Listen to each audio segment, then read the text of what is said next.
सुबह मेरी आंख खुली तो अम्मा अब्बा किसी से ऊंची ऊंची आवाज में बातें कर रहे थे। उनकी आवाजें इतनी ऊंची थीं कि मैं परेशान हो गई। भागती हुई बाहर आई तो खुशी की इंतहा न रही।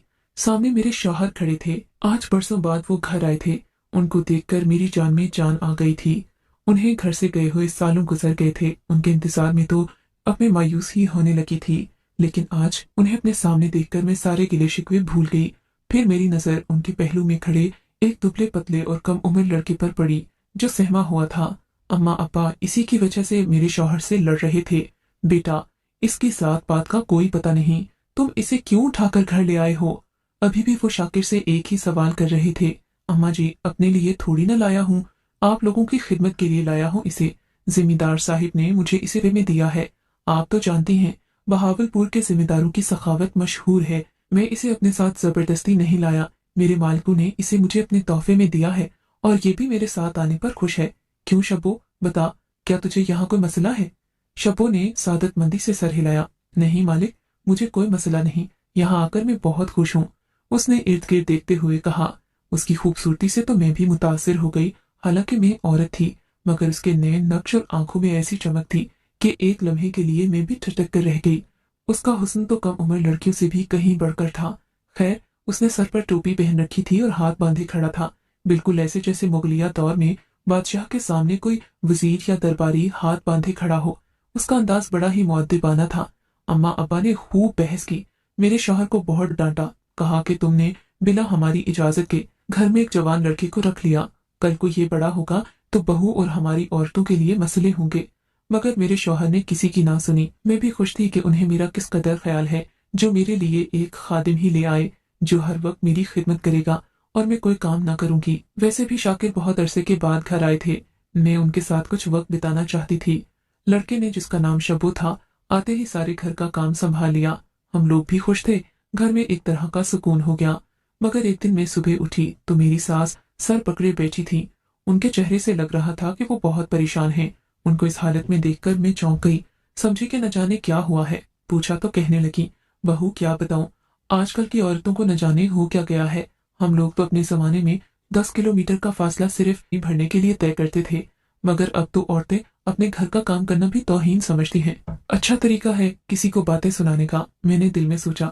अच्छा, अब क्या हो गया? मैंने बेजारी से पूछा। बेटी, ये जो शब्बो है ना, मुझे इस पर जरा एतबार नहीं है। बाहर का लड़का है, खुदा जाने कैसे कुमाश का हो। घर में हम औरतें भी हैं, कल को ये बड़ा भी होगा, हमेशा ऐसा तो नहीं रहेगा ना। मेरी सास ने फिक्रमंदी का इजहार किया। अम्मा जी, आपको तो लगता है कि मेरी आसानी से सबसे बड़ा मसला है। आप चाहती ही नहीं हैं कि मैं घर में आराम से रहूं। मैंने शिकवा कर डाला। नहीं बेटी, ऐसी कोई बात नहीं। चलो तुम कहती हो तो मैं खामोश हो जाती हूँ, मगर ये सब ठीक नहीं है। मेरी नजरें तो कुछ और ही कह रही हैं। सास ने ये बात करके मुझे और भी ज्यादा बेजार कर दिया। मैंने उनकी बात का कोई जवाब नहीं दिया और अपने कमरे में चली गई। वैसे भी शब्बो हर वक्त मेरी खिदमत के लिए मौजूद रहता। फिर मुझे उससे क्या डर। दुबला पतला और फर्मा बरदार बच्चा था। उम्र अभी 14-15 साल होगी। हर वक्त टोपी पहने रखता। ऐसा बच्चा तो मैंने जिंदगी में कभी नहीं देखा था। उसके आने से मेरे शौहर का रवैया भी मुझसे बहुत अच्छा हो गया था। हालांकि वो कभी मुझसे सीधे मुंह बात न करते थे, लेकिन आजकल वो मुझे खुद भी हंसाने लगे थे। कहाँ कि उनकी वो तल्ख मिजाजी जो मेरी खुशियों का गला घोंट देती थी। आज भी शाम का वक्त था। मैं और शाकिर अपने कमरे में बैठे चाय पी रहे थे कि दरवाजे पर हल्की सी दस्तक हुई। मैंने देखा तो सामने शब्बो खड़ा था। क्या बात है शब्बो, इस वक्त क्यों मुखिल हुए हो? मेरे शौहर ने गुस्से से पूछा। आने दे बेचारे को, कोई बात करना होगी, मैंने कहा। तब शब्बो ने सर झुका लिया और बड़े धीमे लहजे में बोला, मालिक, मेरी तबीयत काम भी नहीं हो रहा। अगर आप 2 दिन की छुट्टी दे दें तो मेरी तबीयत संभल जाएगी, वरना मैं ये काम भी नहीं कर पाऊंगा। उसकी बात सुनकर मेरे शौहर को और गुस्सा आ गया। नहीं, बेगम साहिबा मैके जा रही हैं, तुम्हें आराम करने की कोई जरूरत नहीं। वैसे भी मैंने तुम्हें यहाँ खिदमत के लिए लाया है, आराम के लिए नहीं। शाकिर ने कहा और उसे डांट कर कमरे से भेज दिया। मैं हैरान रह गई कि उन्हें मेरा इतना ख्याल कैसे है। मैंने सुबह ही मैके जाने की बात की थी। लगता था कि शब्बो का भी मेरे साथ दिल लग गया है। मेरे घर से जाने पर वो उदास हो रहा था, इसीलिए बीमारी का बहाना कर दिया। खैर, अगली सुबह शाकिर मुझे मेरे मैके पहुंचा आए। मैं बहुत खुश थी। काफी अरसे के बाद अपने माँ बाप के घर आई थी। मेरी खुशी का कोई ठिकाना नहीं था। अम्मी को भी बता दिया कि मेरे शौहर मेरा बहुत ख्याल रखते हैं। अपने साथ एक मुलाजिम लड़का लाए हैं जो हर वक्त मेरी खिदमत में लगा रहता है। ये सुनकर अम्मा ने भी मुझे डांटा। बोली, तुझे ये क्या बुरी आदत लग गई है, ऐसा नहीं करना चाहिए, अपने घर का काम खुद करो, मियाँ का भी ख्याल खुद रखो। अम्मा की बातें सुनकर मैं चुप हो गई और कर भी क्या सकती थी। 7 दिन मैके रही। अम्मा ने खूब नसीहतें की, जिन्हें मैंने एक कान से सुनकर दूसरे कान से उड़ा दिया। 7 दिन के बाद मैंने अपने शौहर से राब्ता किया। कहने लगे, अभी 2-3 दिन मैके में रुको, मैं कुछ जरूरी कामों से फारिग होकर तुम्हें लेने आऊंगा। यूं 1 हफ्ता और गुजर गया, मगर वो नहीं आए। तीसरे हफ्ते वो मुझे लेने आए। तब तक तो मुझे उनकी खूब कद्र आ चुकी थी। फौरन सामान बांधा और उनके साथ चल पड़ी। घर पहुंचकर मुझे ऐसा महसूस हुआ जैसे मेरे शौहर का रवैया कुछ बदला बदला सा है। मैंने लाख कुरेदने की कोशिश की कि आखिर बात क्या हुई है, मुझसे उखड़े उखड़े से क्यों हैं। तब वो और चिढ़ने लगे। बोले कि तुम खामखा मुझे गुस्सा दिला रही हो, मैं तो तुमसे वैसे ही बात कर रहा हूँ जैसे मैं पहले किया करता था, मगर तुम न जाने किन ख्वाबों में रहती हो। उनकी बात सुनकर मैं शर्मिंदा हो गई। वो दिन बड़ी बदमज़गी से गुजरा। सुबह मेरी आंख खुली तो मुझे कहीं पर भी शब्बो नजर नहीं आया। शब्बो को ना पाकर मेरे तो जैसे पांव तले से जमीन निकल गई। शब्बो कहाँ गया, मैं सोचने लगी। उसके बगैर तो मेरा गुजारा मुमकिन ही नहीं। उसके कमरे में जाकर देखा तो वो वहां नहीं था। थोड़ी देर के बाद सास ने बताया कि उसे अस्पताल ले जाया गया है, क्योंकि उसकी तबीयत बहुत खराब थी और काम भी नहीं हो रहा था। तब मुझे याद आया कि 2 हफ्ते पहले भी वो अपनी तबीयत की खराबी की शिकायत कर रहा था। खैर, शाम तक वो अस्पताल से वापस आ गया। उसने एक बड़ी सी चादर ओढ़ रखी थी और सर पर वही टोपी थी जो हमेशा मौजूद रहती।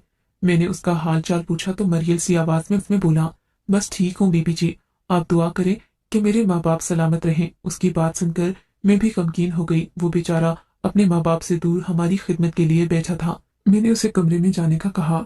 तुम जाओ बेटा, मैं तुम्हारा ख्याल रखूंगी, कोई जरूरत नहीं कामकाज करने की। मैंने कहा तो उसने सादतमंदी से सर झुकाया और अपने कमरे में चला गया। 2-3 दिन वो अपने कमरे में आराम करता रहा। मैंने भी उसका जी जान से ख्याल रखा, मगर जब 1 हफ्ता गुजर गया, घर के कामों में मुझे उसकी जरूरत महसूस होने लगी, तो मैंने उसे कहना शुरू किया, शब्बो, अब तुम काम के लिए तैयार हो जाओ।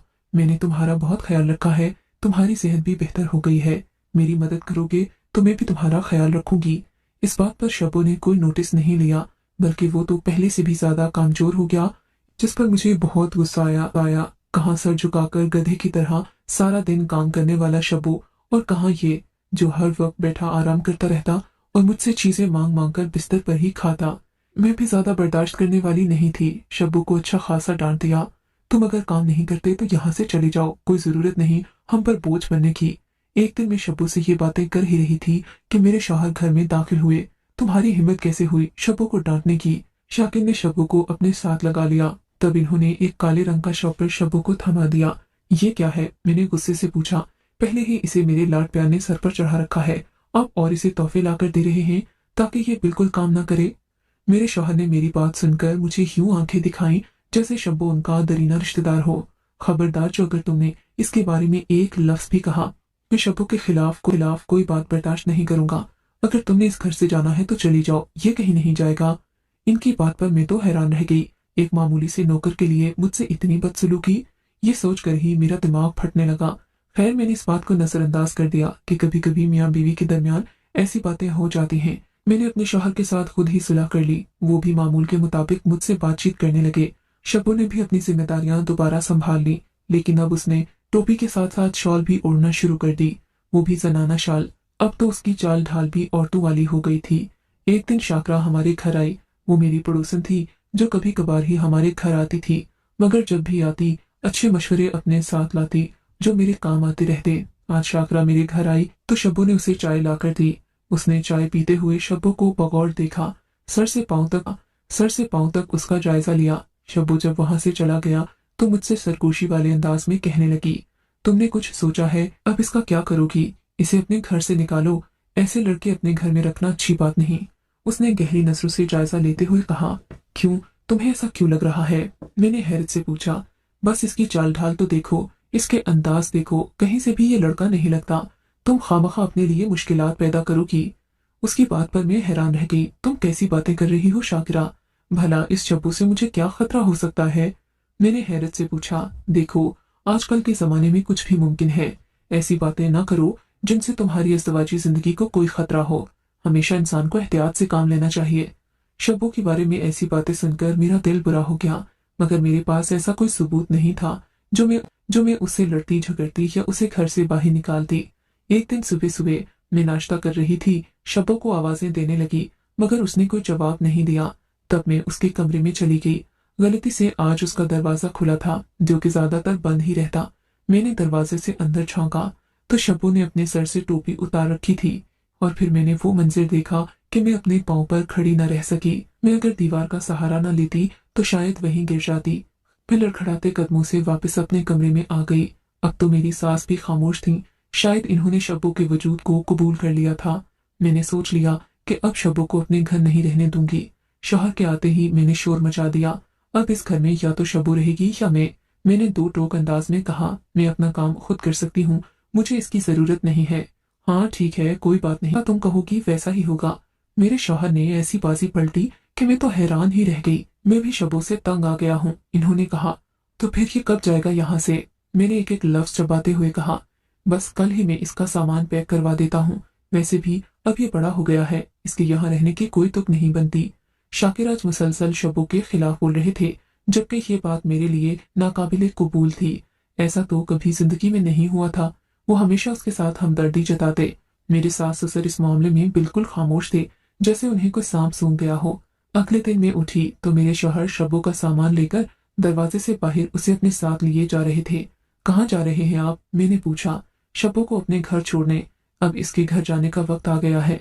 इस बेचारे ने हमारी बहुत खिदमत की है। मैं अब इसे मजीद अजियत नहीं देना चाहता। और शब्बो को लेकर गाड़ी में बैठ गए। उनके जाने के बाद मैंने खुदा का शुक्र अदा किया कि शब्बो इस घर से चला गया, वरना मैं जीते जी मर जाती। साथ ही साथ मैं शाकिर पर भी शुक्रगुजार हो रही थी, जिन्होंने शब्बो को घर से निकालकर मेरे खोए हुए चैन को लौटा दिया। मैं अपने कमरे में बैठी शाकिर का इंतजार कर रही थी कि वो आएंगे तो मैं उनसे ढेर सारी बातें करूंगी, क्योंकि कुछ दिनों से शब्बो की वजह से घर के हालात खराब से हो गए थे। मैं चाहकर भी अपने शौहर को वक्त न दे पाती, मगर ये तो मेरी खाम ख्याली थी। शाम तक जब शाकिर घर न आए तो मेरे हाथ पांव फूलने लगे। सास ससुर से भी पूछा, वो इत्मीनान से बैठे थे, जैसे उन्हें इस बात की कोई परवाह ही ना हो। 3 दिन गुजर गए। अब तो बात मेरी बर्दाश्त से बाहर होती जा रही थी। मैंने सास ससुर से जोर देकर पूछा तो बोले, बेटी तूने अपना घर खुद बर्बाद किया है।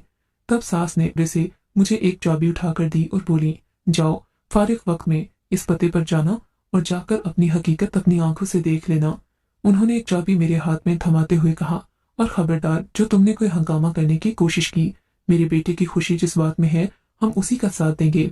मैंने पहले तुम्हें कहा था कि बाज आ जाओ, मत भरोसा करो लोगों पर, लेकिन तुमने मेरी एक नहीं सुनी। अब अपने किए का अंजाम भुगतो। अपनी सास से ये बात सुनकर मेरी रही सही उम्मीद भी जाती रही। अगले दिन वो चाबी लेकर मुतल्लिका पते पर पहुंची। वहां जाकर मैंने फ्लैट का दरवाजा खोला। शायद कि शौहर ने जानबूझकर ये हकीकत मुझे दिखाने का फैसला किया।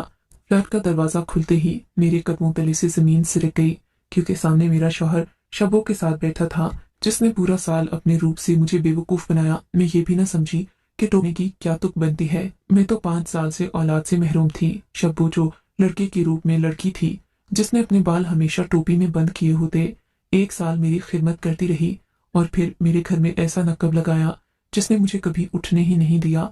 मेरा घर बर्बाद हो गया, मेरा शौहर उसका हो गया, और मैं अकेली रह गई। शब्बो ने अपने वतन से 3 बेटे पैदा किए, और वो बेटे मेरे शौहर की जान थे। मेरे लिए अब जिंदगी का मकसद कोई नहीं रह गया था। मेरे शौहर ने मुझे बताया कि इन्होंने एक जिम्मेदार की खिदमत की, जिसने उन्हें अपनी एक जिरगे में जीती हुई लड़की दे दी थी। ये लड़की इस कदर खूबसूरत थी कि देखने वालों की नजरें इस पर टिक जाती, मगर इन्होंने उसे उस माहौल से बचाने की खातिर लड़के का रूप देकर अपने साथ अपने घर लाया। शुरू में इनका इरादा था कि वो इसे महज एक नौकर के तौर पर रखेंगे, मगर उसकी मासूमियत और खूबसूरती ने दोनों को निकाह के रास्ते पर मजबूर कर दिया। अब जबकि शब्बो 20 साल की हो गई थी, मेरे लिए वो अब भी एक बच्ची थी, क्योंकि शायद 1 साल मैंने उसे अपने बेटे की तरह समझा था। शब्बो ने भी बड़ेपन का मुजाहिरा किया। उसने मुझे बड़ी बहनों वाला दर्जा दिया। बिलाखिर हम दोनों की सुलह हो गई। अब हम दोनों एक ही घर में एक छत तले रहती हैं। मैं उसका ख्याल रखती हूँ और वो भी मेरी इज्जत करती है, मगर सब लड़कियों से यही कहूंगी कि अपनी सास की बातों का बुरा न मनाएं। बाज औकात उन्हें जो बातें पता होती हैं, हम उनसे कभी आशना ही नहीं हुए होते।